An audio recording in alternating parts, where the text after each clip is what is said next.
Hello board game brothers and sisters, I'm Adam Singer and welcome to another episode where I'll be letting you know of all the board games launching on Kickstarter and Gamefound over the next week. If you're new here, we do this every single week going over all the upcoming campaigns, so if you do want to stay up to date, this is the place to be. But before I get started, I do like to go over some news and announcements that I just found out about over the past week, but I don't really have anything new for you this time around. So I'll just go through my usual shoutouts. If you do like content like this, you will want to check out Alex over at Boardgame Co. because him and I do work together keeping track of all these upcoming campaigns, and I do this every single week. But Alex posts a video at the start of each month going over the entire month and letting you know of the heavy hitters that you can look forward to. He also has a ton of other great content as well that you'll definitely want to check out. But if you are interested in even more games, specifically historical war games, which is a genre that both Alex and I just don't cover in near as much detail as Zilla Blitz, you can go ahead and find a link to his channel down below along with Alex's, because Michael here at Zilla Blitz covers a few other crowdfunding platforms that focus exclusively on these historical war games.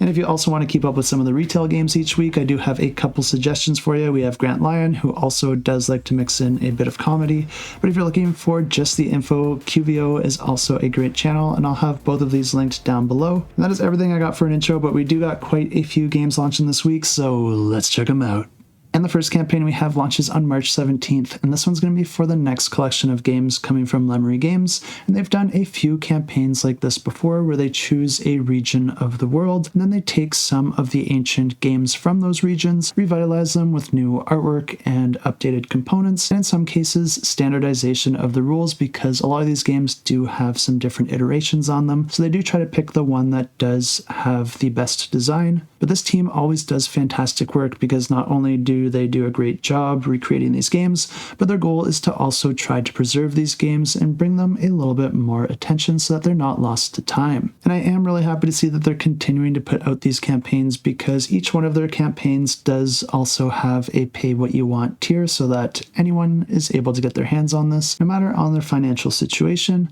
But also for each collection that they do sell, they're also going to be making donations to the countries that they are representing. And like I said, they have ran a few of these campaigns already, so they are getting a nice collection of games from different regions of the world. But with this new campaign, they're going to be focusing on the Americas. The regions they're going to be focusing on are Guatemala, Chile, and Hawaii. All of the games in this collection are two-player games, and the first one we have is called Puluc. This is a game that's going to be using a main board, with each player having 5 of their colored tokens starting on either side of the board. Players are going to be taking turns using their movement points to move their tokens across the board, and if you are able to move one of your tokens so that it ends its movement on top of one of your opponent's tokens, then that allows you to capture it. This is all part of the strategy for winning the game, because once you've captured one of your opponent's pieces, that piece is now going to move along with yours unless they're able to recapture it. As long as you do have that piece captured, you're going to be trying to move it back to your opponent's side of the board, and if you do that, that's going to be permanently removing it from the game and then sending you back to your side. The catch here is that the amount of movement points you get on your turn is determined by rolling these corn kernels, and there's going to be one side that has a marking on it and one side that doesn't, and the number of markings that roll face up is going to be the amount of movement points that you have. This means that you never know exactly how much movement you're going to be getting on your next turn, so the whole strategy here is trying to position yourself so that you are within a reasonable range to try and capture your opponent's pieces without getting too close to make it too easy for them. But the turns are going to be continuing like this, and of course the player who last has tokens out on the board is going to be the winner of the game. And the next game offered in this campaign is probably one that I'm going to mispronounce, but I will do my best here because I think this one's called Awithlaknannai. But this is a competitive game where each player is going to be controlling 12 serpents. All of these tokens are going to be placed out on the board at the beginning of the game, with just one empty space located in the middle of the board.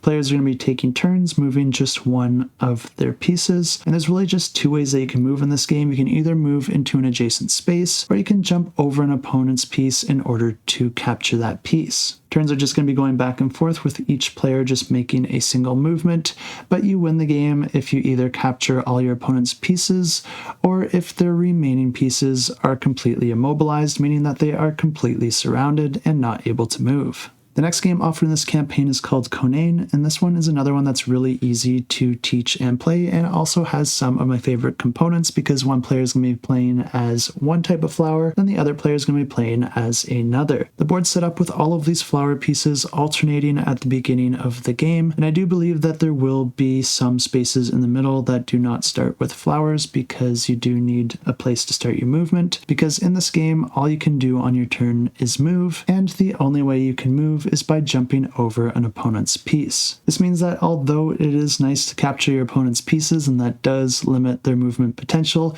you're going to want to be very strategic with which one of your opponent's pieces you take, because you're going to want to make the movements that both allow you for more movements in the future and then also limit the amount of movements for your opponent. The turns continue like this, and as soon as one player is no longer to make a movement, then they lose the game and the other player is the winner. And the last game offered in this campaign is called Komikan, and this one is also an abstract strategy game, but this one also features some asymmetry because one player is going to be playing as a puma that's trying to eat the other player's tokens, while the other player is going to be actually controlling many alpacas trying to invade the puma's den. When I say it like that, it does make me question the theme here, but that's just the way it is. But this is a game where players are going to be taking turns just moving one space at a time, and the puma is going to be starting in their den in this triangle at the one side of the board. The pumas and the alpacas are just going to be moving to adjacent spaces on their turn, except for the puma is able to jump over an alpaca in order to capture it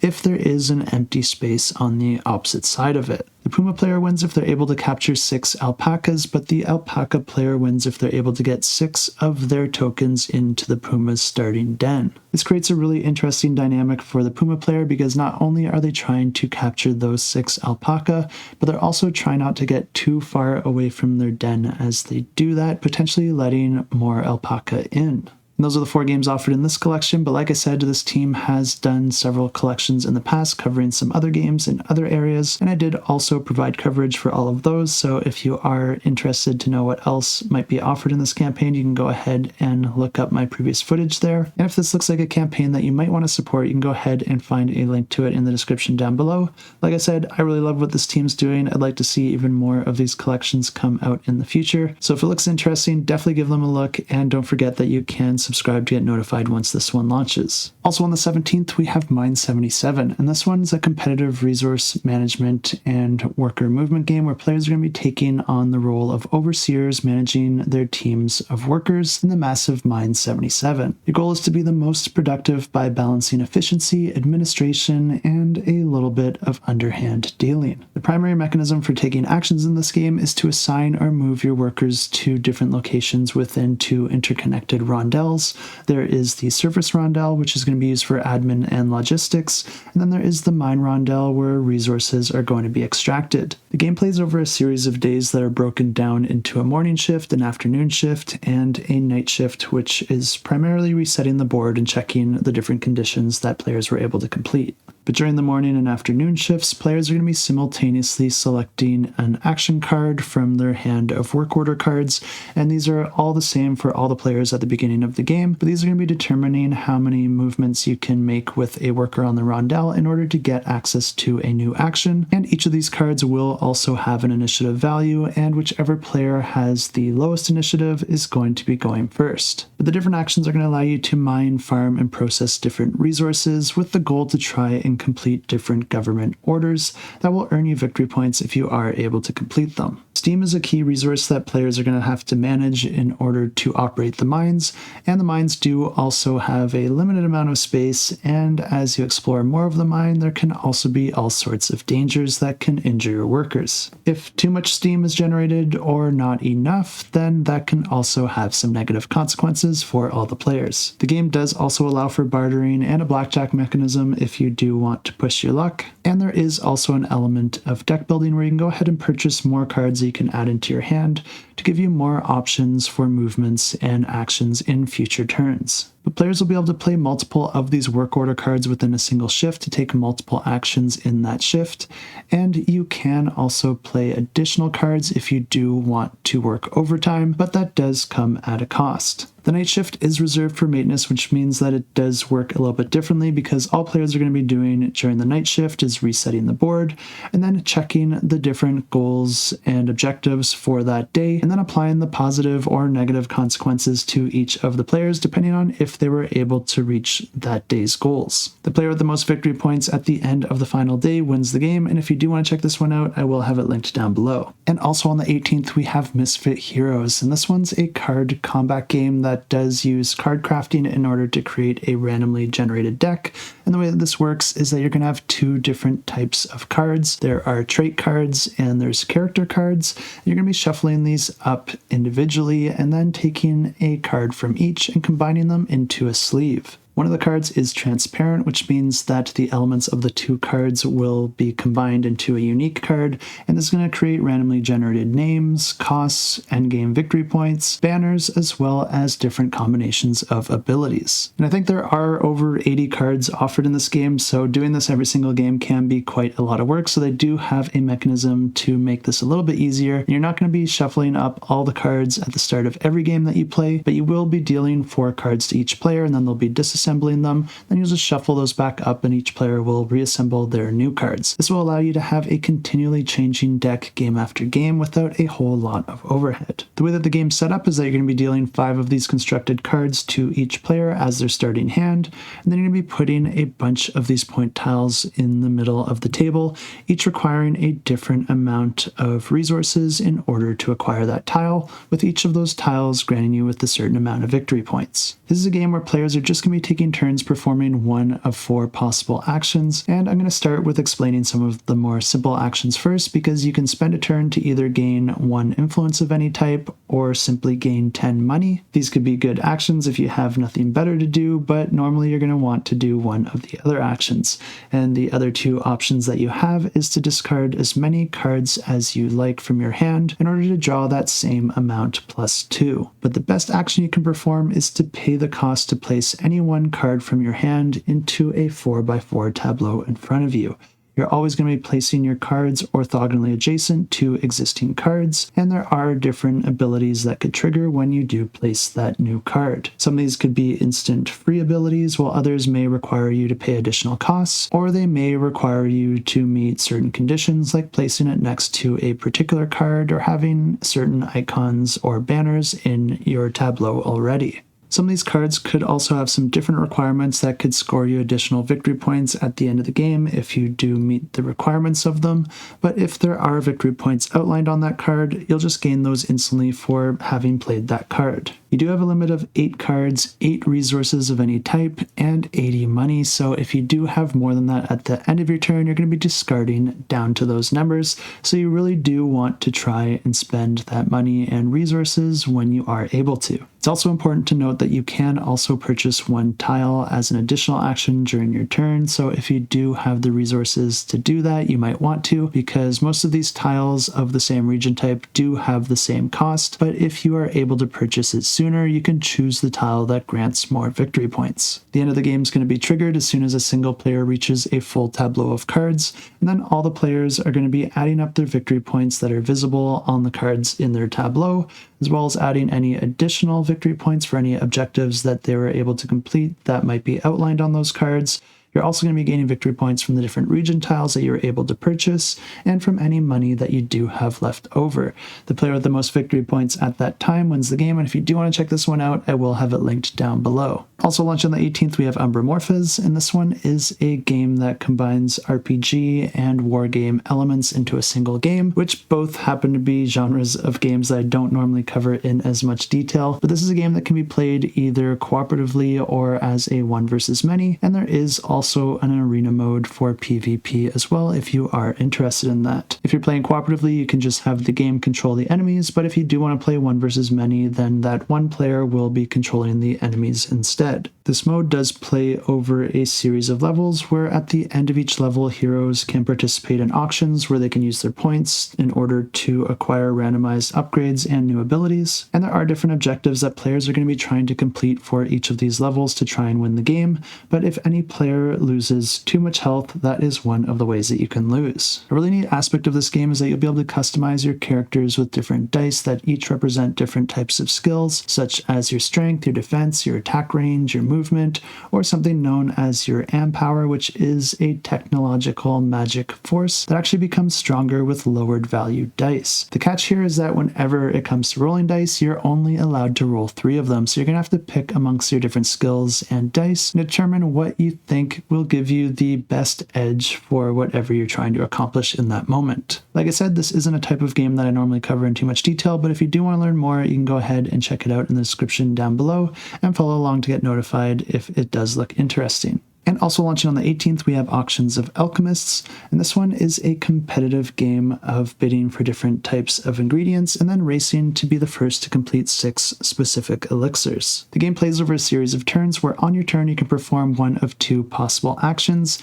You can either take an alchemy action, which allows you to either transmute different ingredients into other ingredients or gold, or even combine ingredients together to try and complete one of those elixirs if you do have all the appropriate ingredients. The other action you can perform is to start an auction, and this is a really interesting aspect of the game because each of these auctions are going to involve 2 different cards. First, you're going to be randomly revealing an ingredient card, which is going to depict some color of ingredient, and then the other card is going to be drawn but kept in secret, and that's going to be dictating the amount of that ingredient that's going to be auctioned. This means that it's only the player that took the action that has complete knowledge here, but all the players do participate in the auction. You're going to be taking turns, either outbidding the player before you or passing until there is a winner, and then both of those cards will be revealed. Then that player is going to be adding that amount of that ingredient to their appropriately colored test tube. The catch here is that if doing that overfills that test tube, then rather than gaining that ingredient,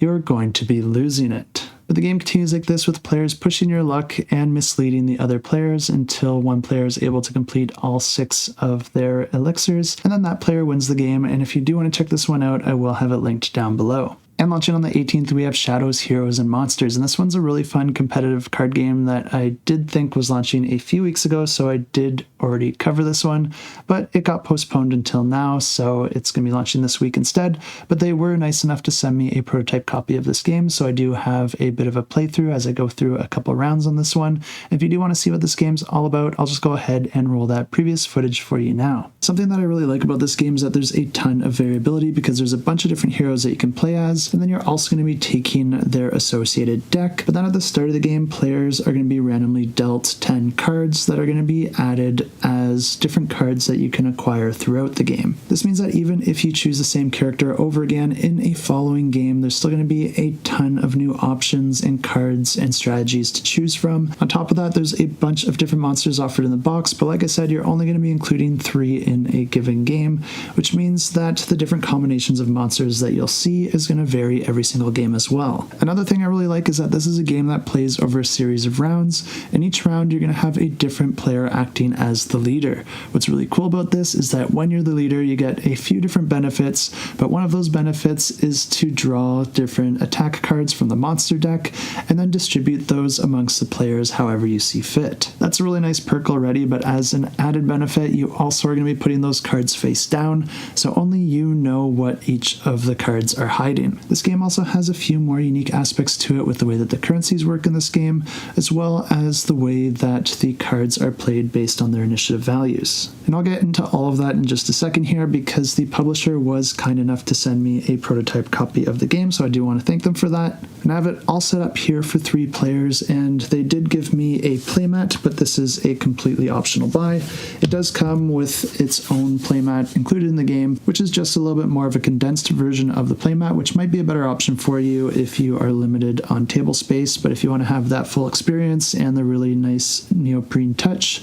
then the playmat is a good option as well. I do have this set up as a 3-player game, but because I do have limited space to fit all this on the camera here, I just have myself set up using the player mat, and then I just have the 2 other players set up over on the right here. Your starting hero card goes into this slot in the bottom left, and like I said, there's a bunch of different heroes to choose from, and they all have some different effects and stats, and a summary of how your hero operates is provided in the bottom of the card. The 3 different stats in the top right-hand corner of your card are primarily used to meet different requirements for different cards that you're going to be acquiring throughout the game, and then the number in the green in the middle right-hand side of your card is your character's health. The starting deck that goes with your hero is over on the right here. These will have your factions icon in the top right corner, but they'll also have different initiative values, which I'll come back to later, as well as all sorts of different effects. All these cards are available to use at the beginning of the game, but you will be adding more cards to the deck throughout the game, and that's where this other deck comes into play over here.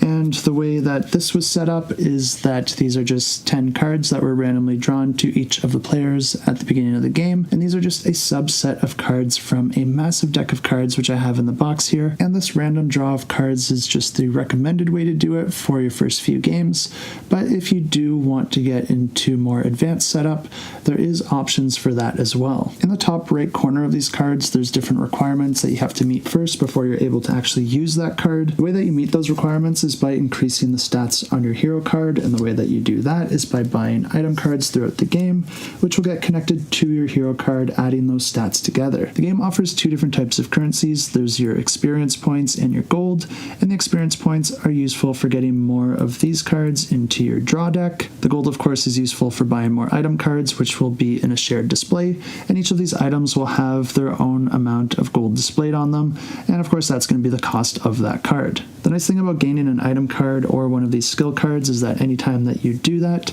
you're also going to be gaining a Shadow Stone. These Shadow Stones are the key to winning the game, and the end game is going to be triggered anytime that a player has 9 of these, or when that 3rd boss is defeated. There are some other ways to gain Shadow Stones, such as completing your private objective, and each player is going to be drawing 2 of these at the start of the game and choosing one that they want to commit to, and if you are able to complete it, it's going to be revealed at the end of the game, granting you a Shadow Stone if you were able to complete it.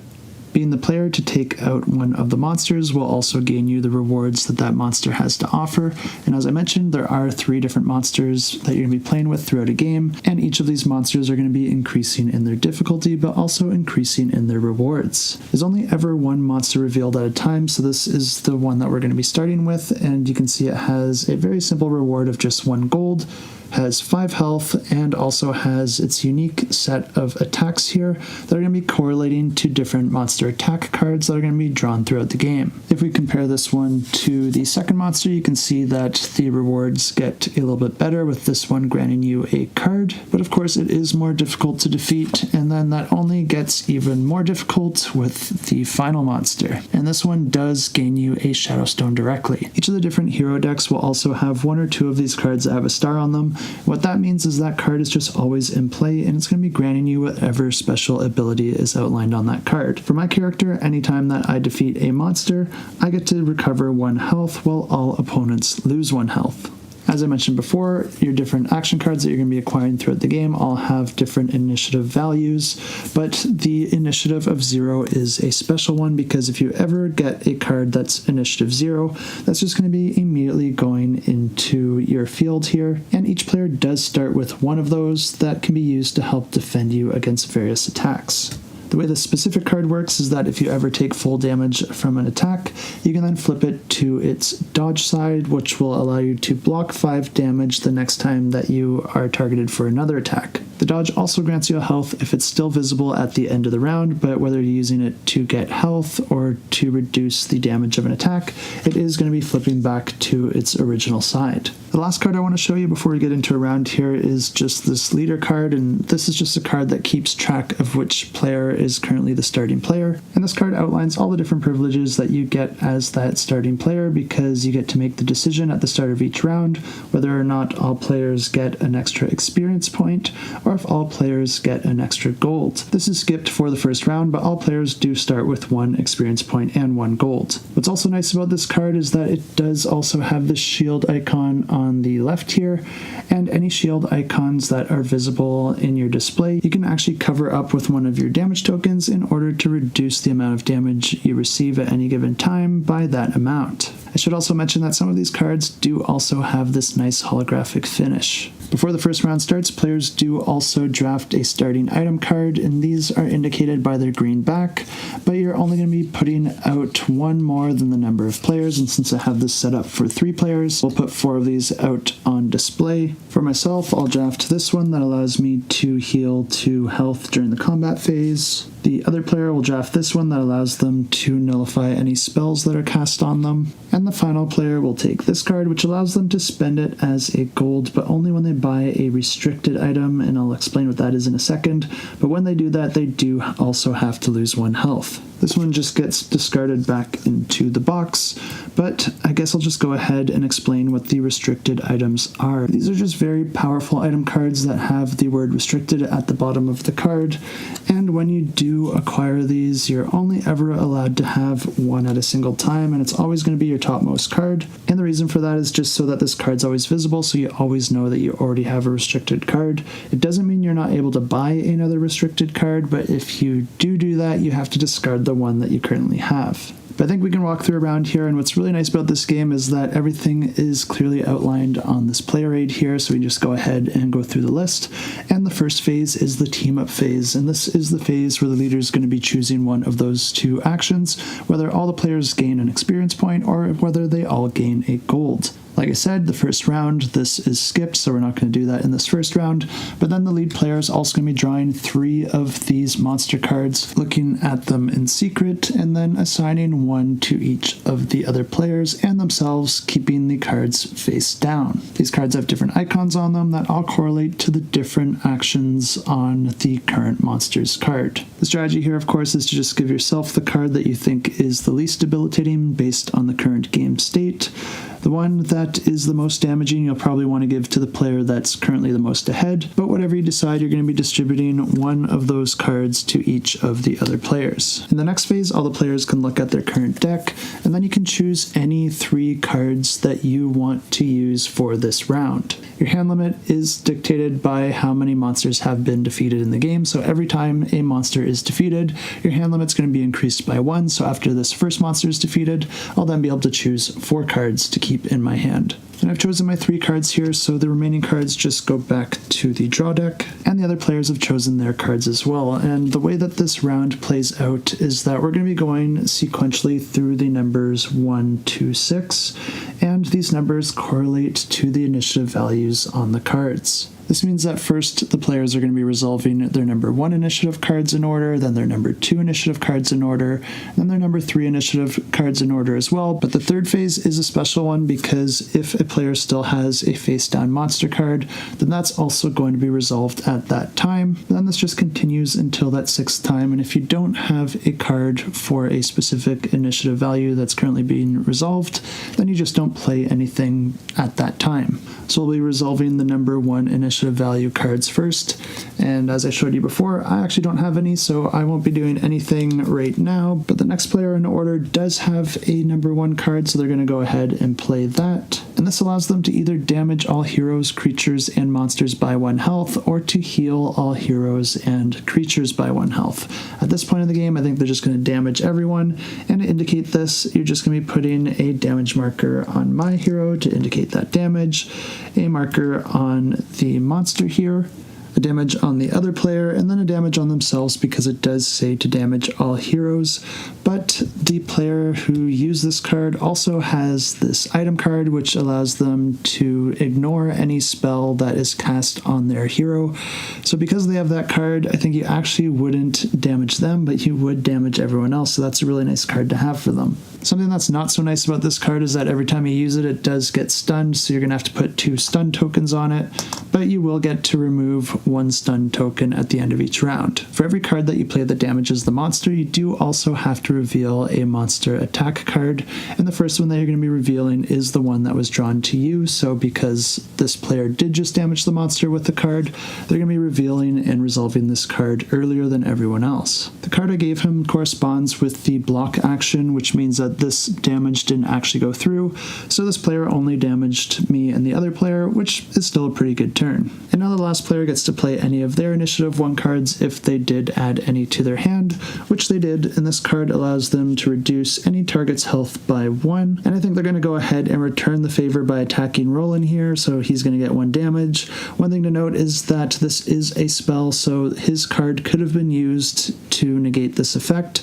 but this is also one-time use, so he no longer actually has this card. Now that we've resolved all the Initiative 1 value cards, we're going to be going through the same sequence, resolving all the Initiative 2 level cards, starting with me because I am still a lead player, but I do have 2 of these cards in my hand, and whenever you have multiple cards of the same initiative value, you're going to be choosing one to play first, and it doesn't really matter in my case, so I'll just go ahead and play this one, but then you'll be putting the second one face down, and then you can choose to use it if you want to, or depending on how this one resolves, you might choose not to use the second card, and if that's the case, you can just put it back into your draw pile. But this card allows me to deal 1 damage to a target, and if the target loses health by the attack, I then gain 1 XP. And I will also go ahead and damage Roland, and he has no way to defend against this right now, which means I do also gain that experience point. And I think I will go ahead and play my next card here, which allows me to deal damage again to any target, but this time I'm going to be dealing the amount of damage equal to my damage stat. This card also gains me an experience point, but specifically if a response action is not used to defend against it.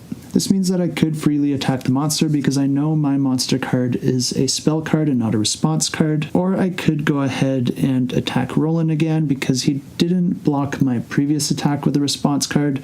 probably means that he doesn't have one in his hand. Or I could attack Eris because she also was damaged by Roland and she didn't use a response card then. But also we've only been dealing out single points of damage until now, so it's possible that any one of these players could be hanging onto a response card just in case someone or the monster attacks them with a more powerful attack. Because I don't know what exactly they might have, I think I'm going to go ahead and attack the monster in this case. My strength stat is a 3, which means that I do dish out 3 points of damage, but then just like before, anytime that you attack a monster with a card, you do have to reveal a monster attack card, and I gave myself the spell card, which unfortunately allows the monster to heal 1 point of damage inflicted by me, so one of these tokens will be removed, but I still did inflict 2 damage, and this monster only has 5 health, so I do have a nice lead here. And one thing I really like about this game is that all damage accumulated on a monster is color-coded to the player, and it's only defeated if a player has reached that threshold individually.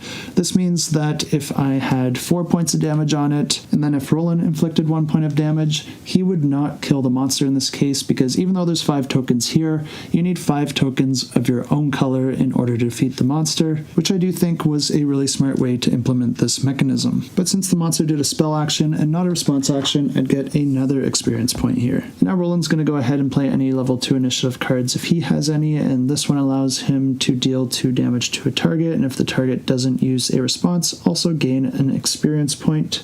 And because he doesn't want to fall too behind on attacking the monster here, I think he is going to go ahead and do that. So deal 2 damage to the monster, and because he did already reveal his previous monster attack card, this means he's going to have to draw a new one and resolve it randomly. And in this case, he drew the spell, which was the same one that I had,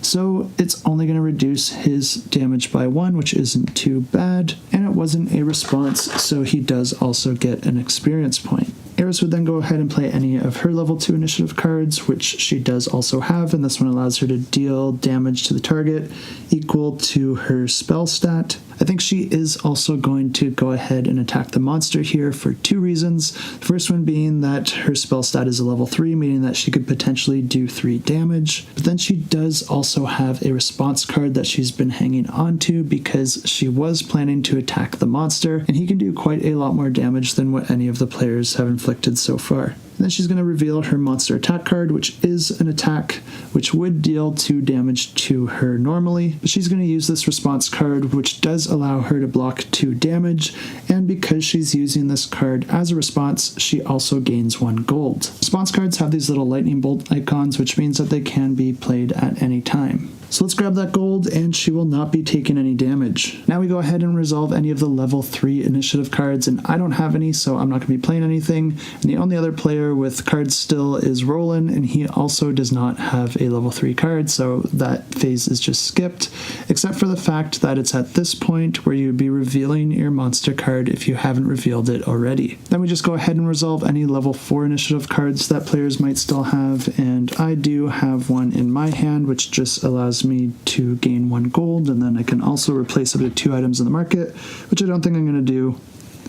And then Roland played the same card as me, so he's also going to gain 1 gold. And since all players' cards have now been played, we're going to be moving into the build-up phase where we can actually spend our gold to buy items or spend our experience points to buy new cards from our separate deck here. And I think this one's pretty self-explanatory, so I'm not going to go through each player, but I'll just go ahead and show you what I'm going to do. And I want to go ahead and buy this Shield Strike card from my deck here. And this one requires me to have 8 health, which I already do, but then it also requires me to have 2 of those gear icons. To buy this, I'm going to have to discard 3 of my experience points, but this is going to be going into my hand now, and I can choose it freely in the next round if I want to, except for the fact that I still don't have enough gear icons. I just need 1 more, and there is a card out on the display that does have a gear icon that I could use, but unfortunately it costs 3 and I only have 2 gold right now. But because I did just purchase a card, I do gain a Shadow Stone, and I already had this one here because I forgot to move it when I was doing examples earlier, so we'll just go ahead and leave that there. All the other players would get a chance to buy cards as well, but then we'd be moving into the cleanup phase. All markers covering up any shield icons would then be removed, and one thing to note here is that I did have one of those in play because I did have the leader card, so when I was attacked earlier, rather than taking that damage, I could have instead put a marker over that shield to negate that damage, and that would have never happened. But I didn't think of it at the time, so no takes backsies this time. Players also get all their cards back that aren't currently stunned, and the ones that are going to have 1 token removed, meaning that this one will return to Eris in the following round's cleanup phase. The leader card then gets passed to the next player, which would be Roland, and then he's going to be starting the next round. I think playing that 1 round does give a good enough idea of how this game plays, but I do want to show you a couple other cards that I didn't have a chance to show off. And the first one is the predict cards, and these ones allow you to choose any other player at the table and then predict whether or not they have a certain valued initiative card in their hand. If you guess correctly, you're going to be getting the reward on that card, which could be a benefit to you or some sort of penalty for the other player. There's also the creature cards that players can gain, which do have a health of their own, and they usually have some sort of effect when you play them into your board, but then they also stay there and can give you an ongoing effect as long as they're still alive. This is just another example of that, but I did want to point this one out because I just wanted to show that you can get even more Initiative 0 cards, and what's nice about these is that they just instantly go into your station field as soon as you get them.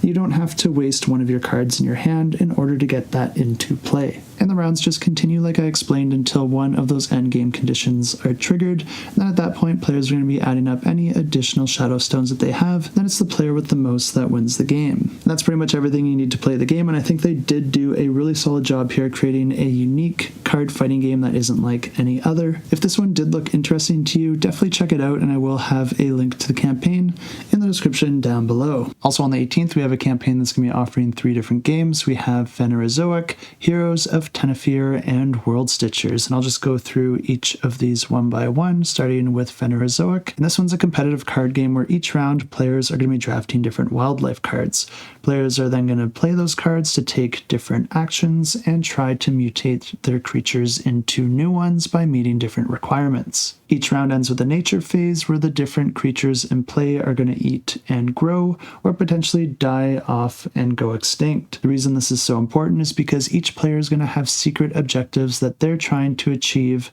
regarding which creatures are alive or extinct at the end of the game. The players that are able to complete their objectives are going to be earning victory points, and the player who does that the best at the end of the game wins the game. The next game offered in this campaign is Heroes of Tenefyr, and this one's actually a cooperative deck builder game where players are going to be fighting through 4 different dungeons, and each of those dungeons are going to have different monsters as well as a final boss, and as you defeat these different monsters, you're actually going to be adding those monsters into your own personal decks. Each turn has players alternating as the lead player, and whichever player that is, they're going to be choosing a dungeon to explore. You're going to be revealing the next monster from that deck, and then you're going to be drawing 3 cards and deciding if you either want to play them or push your luck to discard them and draw 3 more cards, hopefully trying to get something a little bit more helpful. Whichever 3 cards you decide to go with, you're going to be choosing which order you want to play them, but then all the other players are going to be doing that same set of actions after you, and if the final player's turn ends and that monster still hasn't been defeated, then you are going to be losing that battle.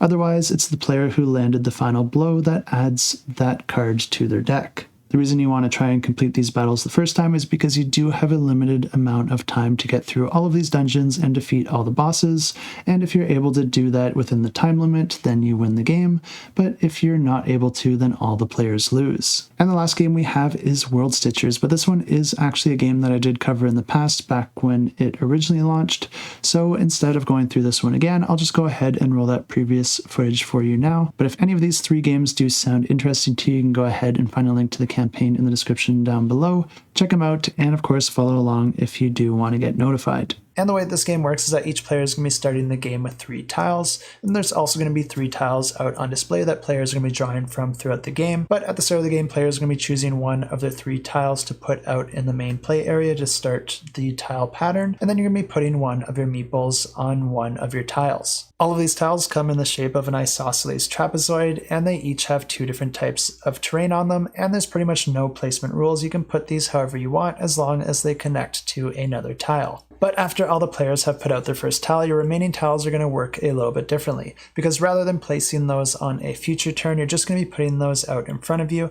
and you're going to be spending those as stamina in order to move your meeple around out on the board. But I'll get back to that in a moment, because each player is going to be taking turns, and on a turn you have an action phase and then your movement phase. And during the action phase you're going to have a few different options, but one of the actions available to you is to take a tile from the shared display and then put it into the main play area. And whenever you place a tile, you're going to be trying to connect the same terrains together, because anytime that you're able to do that, any terrains that are connected together are going to gain an energy token. If that token shares a space with any player's meeple, then that player will be able to gain that token. And these are really important because they're each with victory points at the end of the game, but you're also going to need these energy tokens if you want to perform any other actions on your turn, because the other actions are to spend 2 of these tokens to gain 1 more movement tile, or you can pay 8 of these tokens to gain a victory point card, which is essentially going to get you more victory points for the same amount of tokens. But after the action phase, we move into the movement phase, where players will be able to flip any of their movement tiles in order to move to an adjacent terrain matching one of the terrains of the tiles that they exhausted. This is going to allow their players to move their meeples around on the board and try to collect as many of these energy tokens as they can. And the game ends as soon as you completely run out of tiles, or whenever a single player gains 3 of those victory point cards. At that point, the player with the most victory points wins the game. And this next one is also launching on the 18th, but it's also one that I am very excited about, because this is the next game coming from Ivy Studios. And I remember when these guys were launching their first campaigns years ago, really high production value, but they kind of came out of nowhere. And as I normally do, I come at these things with a healthy amount of skepticism. And since then, I've played quite a few of their games, and every single one has really impressed me. I've played Moon Rollers, Moon Rakers, as well as Brink and Veiled Fate, which this one is based on. And every single one of those games I would happily play again and even look forward to playing, and several of those I do have in my collection, or at least I will. They've consistently put out really solid games from a design standpoint, but then, like I said, they also do a great job with the production. The games I haven't played of theirs yet, I've only heard great things about, and I've often seen on top of many top 10 lists. So for those reasons, this one is my own personal pick of the week. But I do also want to mention that I have run into Austin and the Ivy Studios team several times at different conventions, and they've always been a blast to hang out with. They've also been really kind and generous because all I did was basically say hello, and they were like, let's get you a prototype. They didn't ask for any specific coverage or really anything for that matter, and they didn't even ask me how I intended to use this, but I will do my best to help showcase the game and help you decide if this is a game for you. And I don't think I've even mentioned the name of the game yet, but this one is called Scales of Fate, and like I said, this is a prototype copy, but it is a really nice prototype copy, and you can see the foil artwork on the box here. And this does take inspiration from one of their previous games, Veiled Fate, which I personally think plays best with a very high player count, but what makes this one very unique is that, well, it plays completely different than that game, and this one is a two-player game. And this does also play very different from any other two-player game that I've ever seen. Although this does have some abstract strategy elements, you're not going to be moving pieces around like in your typical strategy game. Instead, you're mostly going to be putting pieces out that are going to manipulate the board in different ways. There's going to be different goals that each player is trying to go for that they're trying to keep secret from the other player. But of course, if you're paying close attention to what the other player is doing,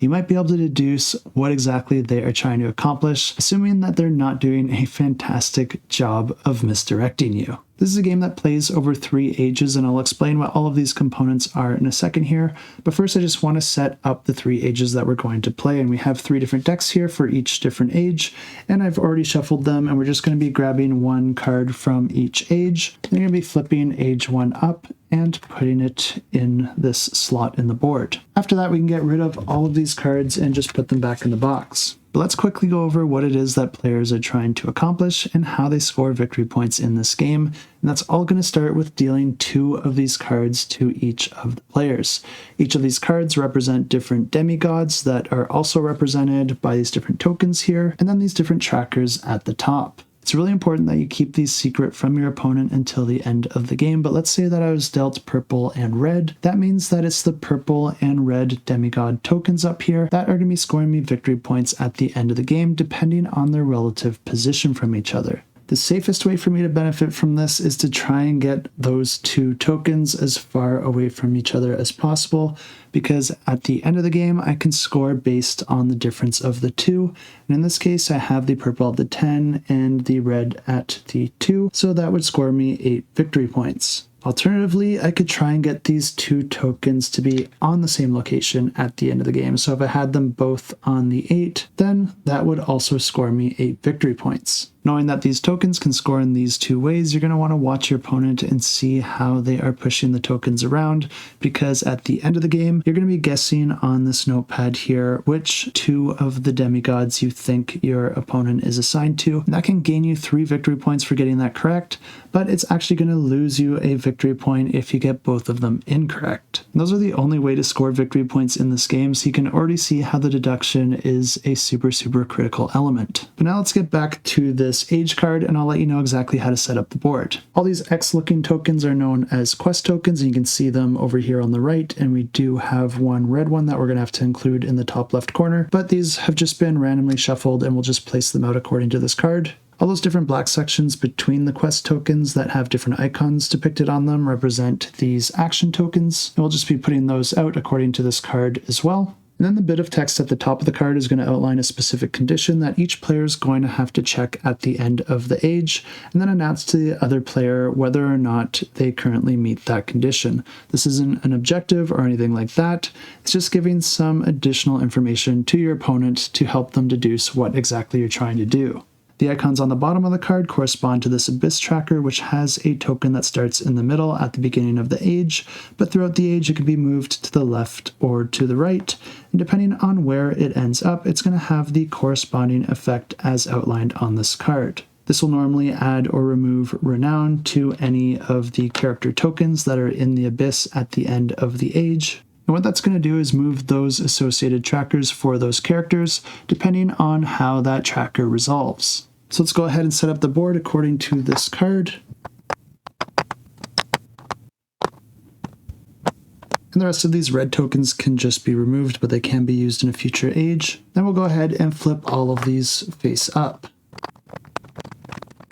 All the demigods do start off the board at the beginning of each age, so this is exactly how that should be set up. All these tokens up here do start in the middle of the board at the beginning of the game, just like this, but from then on their position does persist across ages. These 5 tokens here are the action spaces where the different demigods can be placed, and demigods can only move between 3 different spots, either off the board completely, on one of these action locations, or sent to the abyss. These different quest tokens can come in different colors, and they can either feature a scythe symbol or an omega symbol, and the scythe symbol indicates moving down renown, while the omega symbol indicates moving up renown. I'll explain all of this in more detail as we play through a few turns, because this is a game that just alternates turns back and forth between the 2 players, and on your turn you can choose to take one of 3 different actions. The first action is to choose any demigod off the board and then place it on any of the open action spots. I might choose to put my red demigod here, which may or may not be a good choice, seeing as I do want to keep my demigod secret from my opponent. And choosing one of my own demigods first might be giving that away, but who knows, maybe that's all part of my strategy. The other thing to note when placing demigods out on these different tokens is that each of these tokens also have a specific action associated with them.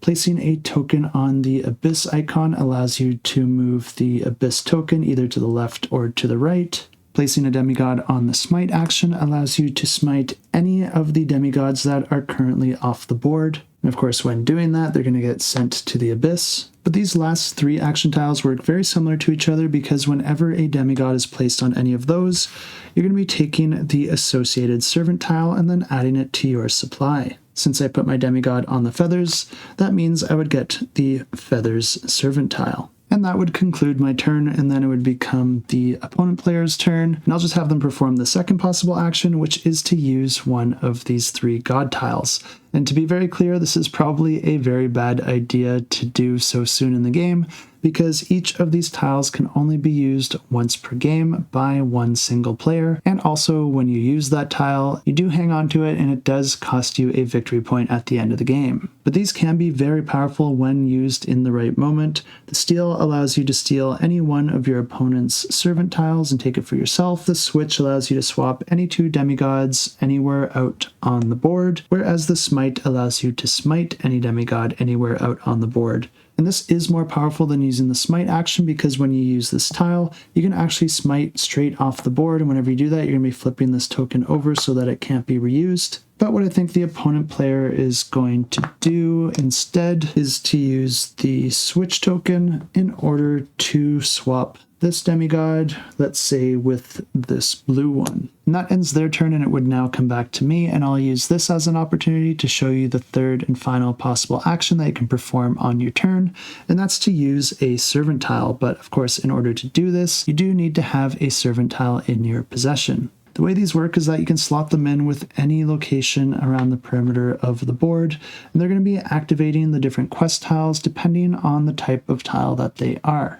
The feather tile is going to be activating any of the feather quest tokens in the row or column that I pointed at, whereas the scorpion tile does the same thing, but for the scorpion quest tiles. And this third one works a little bit differently because it only activates the tile that it's touching. And I'll just go ahead and throw this token here, so it's going to activate any of these quest tokens that also match the feathers. There's only one here, so this one gets activated. And this is going to cause the effect of that tile to any of the demigods that are adjacent to that tile. This shows the omega symbol, which means that it's going to be adding influence, and the only demigod adjacent to it currently is the blue demigod, so that means that the blue demigod is going to move up 1 influence. That doesn't really do anything for my 2 characters or my end objective, but who knows, maybe it's a good way to throw off my opponent and make them think that maybe blue is one of my characters. And yes, you and your opponent can have overlap with your characters in this game. But that ends my turn, and it goes back to my opponent, and let's say that they're going to take the green demigod and put it on the scorpion here in order to get that scorpion servant token,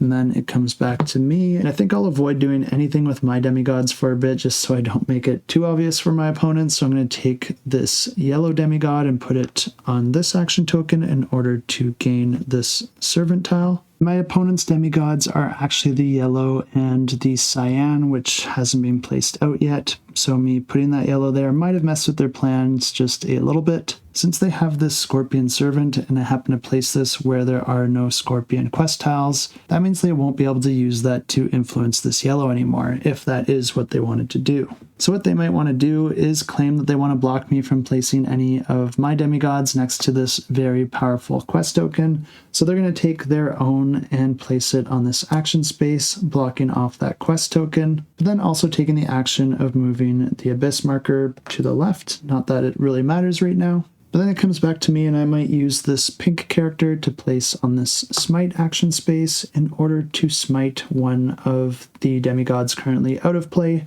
And I'll smite this purple one, sending it down here, which means at the end of the round, purple is going to be moving down to influence since this was moved to the left. But now it goes back to my opponent's turn, and they have no more action spaces where they can place demigods, which means that they only have two options. They can either use one of these god tiles, or they can place their servant tile. I think the smart play here is to place the servant tile across the center. I think this is a really good play by them because this does have the Omega symbol matching the Scorpion with a number 2 in it, which means that the blue character is going to be moving up 2 spaces here, which really does make me suspect that one of their cards is the blue demigod. But because they put this token here and it also matches this quest tile, it's also going to be moving the cyan up a single space, which is small enough that I might not suspect it too much, but it does help them with one of their cards. Now it comes back to me, and I also only have the two options of placing my servant tile or using one of these god tiles, and I think I'm going to try and mislead my opponent by doubling down on the yellow. I'm the one who placed that there, and now I'm going to use this token to give it to Omega, which is going to move it up twice on this track. It's a really powerful move, so it could be really effective at getting my opponent to suspect that I am yellow. And that could be the case because I said you can have overlaps in this game. But the fact is I don't have yellow and I'm trying to bluff, and really all I did here was help my opponent.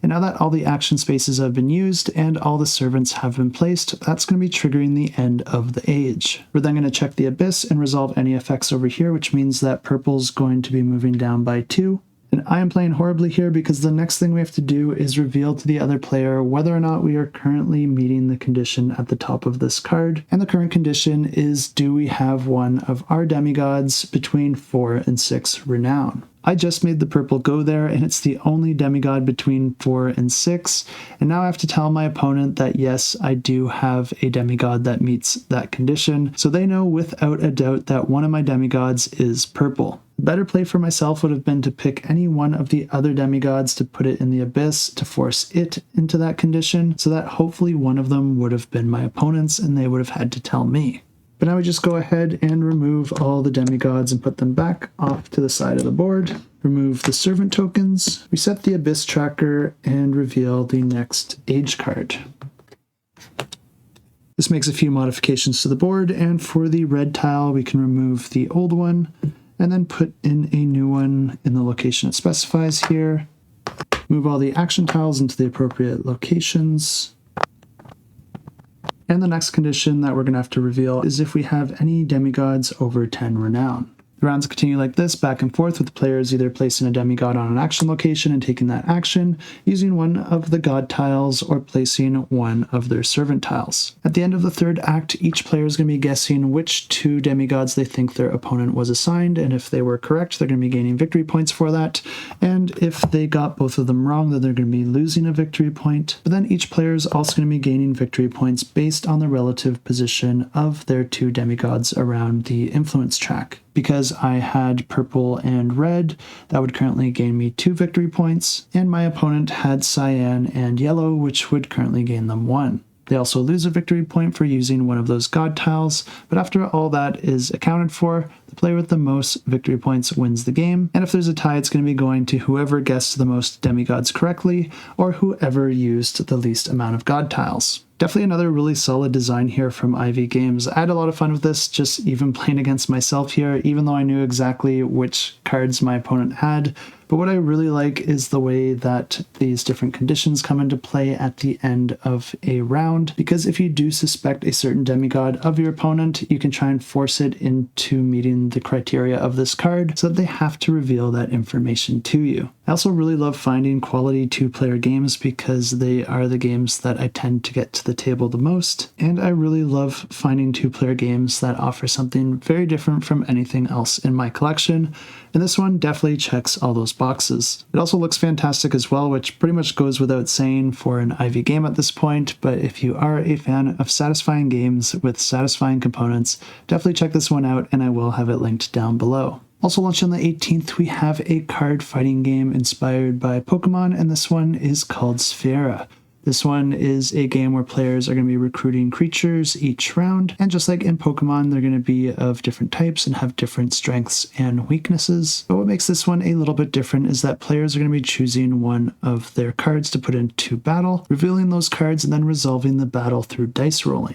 Unfortunately, I couldn't find any more info on this game other than what was on their campaign page, so if you do want to learn more about it and see what new information they add once it launches, you can find a link to it in the description down below. Also on the 18th, we have a new expansion for the game FlickFleet, which is a competitive dexterity game where players are going to be trying to take out their opponent's fleets of ships. But this expansion is going to be the Box of Xeno Flicks 1, which expands the 2 alien species introduced in the Xeno Wars expansion. And it's going to be adding a whole bunch of new ships and new special abilities that you'll be able to mix into the game. But this one is a game that I did cover a few times in the past, so instead of going over it all again, I'll just go ahead and roll my previous footage for you if you do want to know how the core game plays. If it sounds like one that you might like, you can find a link to the campaign in the description below. And if you're not familiar with how FlickFleet plays, this is a game where you're going to be choosing a scenario, and these can be asymmetric scenarios where one player might have a different set of ships than the other, or even start with different ships out on the board while the other might have to actually deploy theirs. But players are going to be essentially flicking their ships into position and then flicking dice off of their ships in order to damage the systems of their opponent's fleet. All the ships are quite a lot different from each other, and they all have some different actions that they can provide, and they all have some different specialties, with some ships even being able to carry other ships. Each of these ships is going to come accompanied with a board with a number of discs that go on each of the sections of your ship, and the discs also represent the health in that area. As you take damage on the different areas of your ships, you're going to remove those discs, and then if all the discs are depleted, you can no longer use that action. And players are going to be able to perform up to 2 actions on their turn, and like I said, there's a lot of different actions that you can perform depending on the ships that you have, but the main 2 actions are moving and attacking. And in order to move, you're going to be flicking your ship in a direction out on the board, and in order to attack, you're going to be flicking dice from your ship and trying to hit other ships. In order for a hit to be successful, you have to hit the ship and then have your die not go off the board, but you have to be careful here because you can also hit your own ships. But all is not lost if you do take damage, because some of the ships do have engineering, which you can perform in order to add more discs to the other areas of your ship, essentially healing those areas. And in order to win the game, players are going to be trying to destroy all their opponent's fleets. And also on the 18th, we have Onward, and this one is a head-to-head MOBA style game where players are going to be divided into 2 teams, Light and Shadow, and players are going to be fighting against each other, trying to be the first to destroy their opponent's base. Each team's base is going to be on the opposite end of the board, but players cannot deal damage to that base until they first destroy the towers that protect it. But once those towers are destroyed, the base does still have a little bit of protection because it can only take a maximum of 1 damage per attack, no matter how strong that attack is. And also the bases can have some retaliatory abilities that when they are attacked, they'll inflict some sort of counterattack against their attackers. But this is a game that plays over a series of rounds, with one of the teams having priority for that round, which does give them special privileges and favor in certain situations. At the start of each round, each team does have the opportunity to buy new items and gear for their heroes, but it's the priority team that gets first dibs. Items give special abilities or bonuses to your heroes, but each hero can only be assigned 1 item of each color.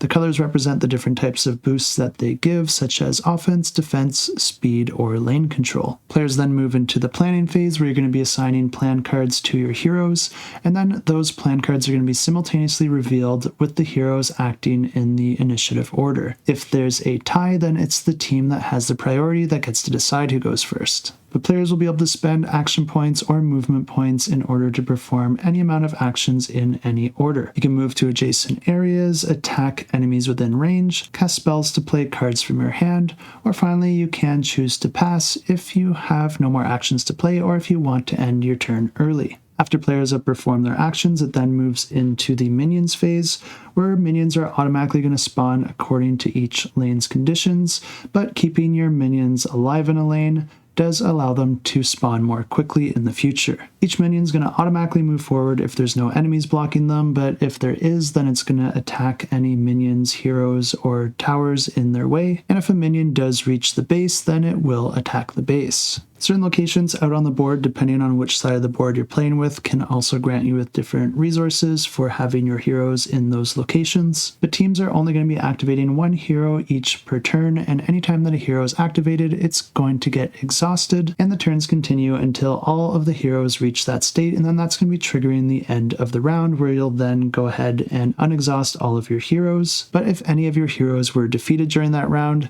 instead of getting exhausted, they're going to have to respawn, and they do respawn in an exhausted state. The rounds do continue like this, except for one small change after the first round, because the outsider is going to be added into play. The outsider is a special neutral character that can get in the player's way, but players can choose to try and fight it for powerful bonuses or even to tame the creature itself and have it fight on their behalf. If all that sounds interesting to you, you can go ahead and check this one out, and I will have it linked in the description down below. And also launching on the 18th, we have Chrono, the trading card game. And this one is a mech-themed TCG where players are going to be fighting in an arena against each other, where they're first trying to reduce their mech's shields down to 0 and then reduce them of all their health points. To start the game, each player first builds their mech by choosing a pilot and a core, and then players are going to be building up their deck with equipment, weapons, configurations, and support cards that all fit their mech's chassis type. Your equipment and weapon cards do remain face up on the table, but the rest of your cards are going to go into a deck that you're going to be drawing into your hand,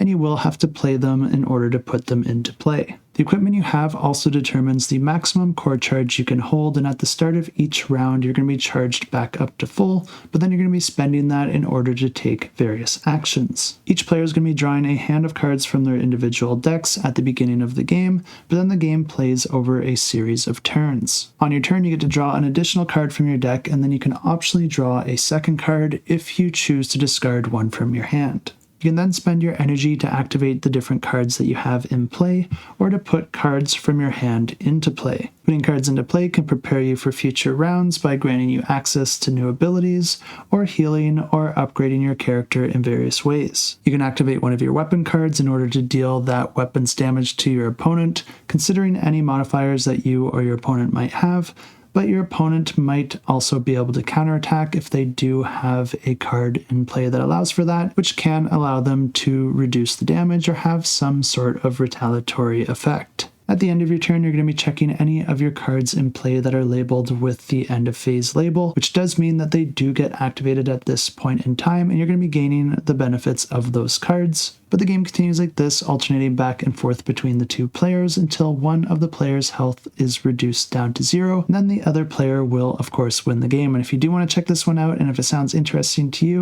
you can go ahead and find it. I'll have it linked in the description down below. And launching on March 19th, we have Starclash. And this one's a competitive asymmetrical base building strategy board game where players are going to be competing as factions, each with their own unique units and special abilities. Some units are going to be more suited for combat, while other units are more suited as workers, as you're going to be using them to collect different resources and build structures and bolster your other units. There's two ways to win this game. You can either be the first to gain 10 victory points or have the last base standing. This is a game that does play over a series of rounds, and at the start of each round, players are first going to gather resources from all of their worker units. There are two types of workers. There's the ones that harvest biosteel, which can be used for buildings and producing more units. But then there's workers that collect energy, which is going to be used for unlocking and upgrading your units and faction abilities. Players take turns activating up to 2 units at a time, moving, attacking, and using their abilities, and each unit is also going to have a specific range associated with it,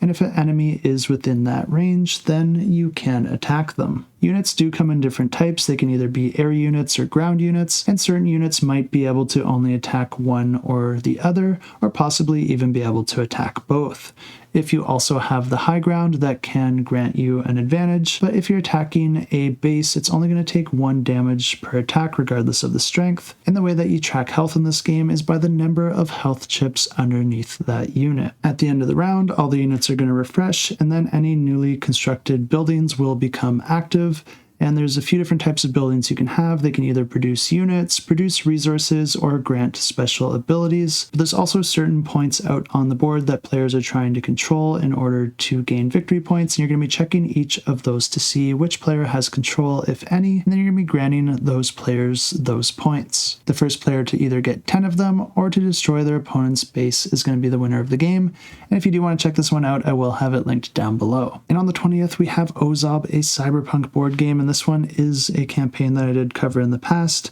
I don't think I had a whole lot of info on this one back when I originally covered it, but it looks like there is a lot of content on the campaign page now. I didn't have a chance to go through all this and see exactly what was new, if anything, but like I said, I did cover this one, so I will go ahead and roll that previous footage for you now. And if you do want to learn more about this one, I will of course have it linked down below. And this one's a cooperative dungeon crawler with a cyberpunk theme, but this is a game that offers 10 different scenarios, each with its own particular event deck, as well as unique win conditions, and players are going to be choosing characters with unique abilities at the start of the game, and they're each going to have their own deck that you're going to be starting with because this is a deck building game. But you'll be able to build that up with more cards as the game progresses. You're going to be using those cards in order to take your various actions, and this does incorporate a unique push your luck element where the game actually allows you to draw additional cards from your deck, but some of the cards will have this X marked on them, and if you ever get 3 of those, then you're going to bust. But each round, players are going to be taking actions to move around the board, attack different enemies, and perform various skill tests. At the end of a round, you're going to be drawing an event to modify the board and other elements of the game. And then the enemies are going to have a turn, but players will want to defeat those enemies not only to eliminate that threat,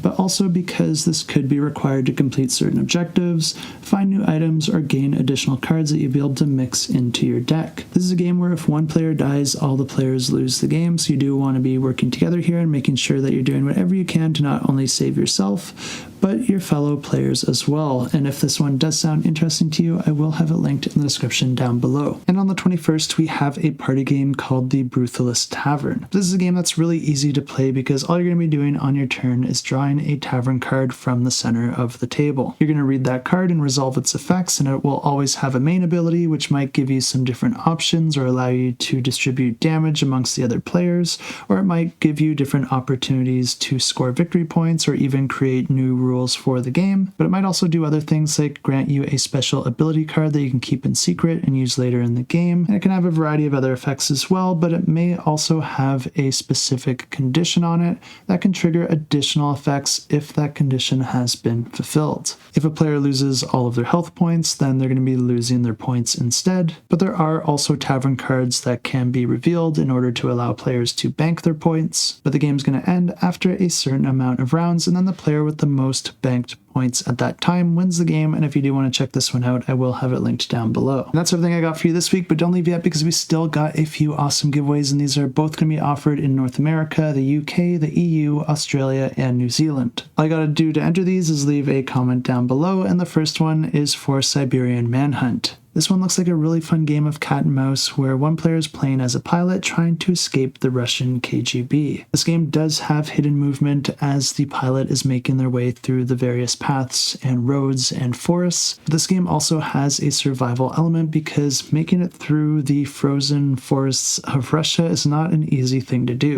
You're going to have to deal with the elements and animals as well as any of the people that might want to sell you out. And anytime that you enter a city, there is a chance of that, and the player playing as the KGB is going to be drawing people out of a bag, and if they happen to draw an informant, then they're going to know exactly where you are. Of course, there's ways that both the players can manipulate that bag, and they both have their own various ways that they can move across the map and different resources that they can try and take advantage of. There's a lot more to this game, but I did look into it in detail, and it does look like one that I would really like. First of all, I think it has a really solid design, and secondly, I really do love the theme with this one, especially with that survival element for the pilot. I think all of that amounts to a really fun game, but it's also going to create a story every time that you play it. And this giveaway is for the deluxe edition of the game, as well as the mini expansion, and all you got to do to enter this one is leave a comment down below. You can say anything that you want, but if you're looking for something in particular, maybe you could give us some recommendations of a good series or a good movie that does feature a survival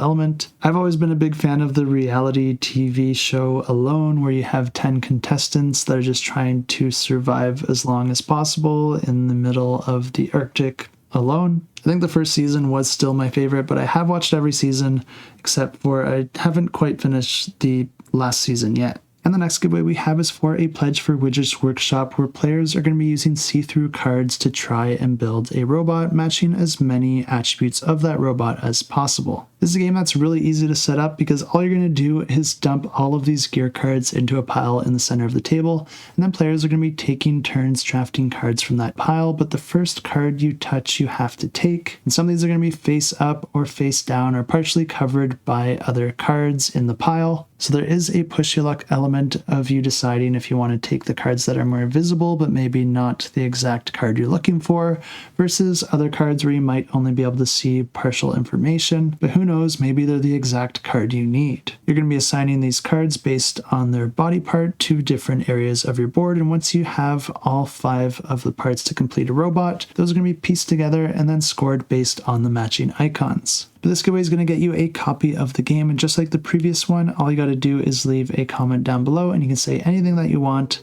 But if you're looking for something in particular, maybe you could let us know who you think is one of the best robot characters. Normally I'd go with Data from Star Trek, but I guess he's more of an android if you do want to draw that line. So I guess instead I will go with Tars from Interstellar. He's helpful but still has some attitude, plus he has a really odd design for like a futuristic robot. It kind of works, but it's definitely not what I would expect. And that's everything I got for you this week. I don't have any giveaways to draw from last week because we only had one and it was run over on the Discord. So if you do want to see if your name got pulled for that one, you can go ahead and check it out on the Discord, and I will have that linked down below. Lots of games this week though, so I hope there is something there that caught your interest. And as always, thanks so much for tuning in and checking out the video. I really do appreciate it. And until next time, keep that shelf cluttered and the table full.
Go.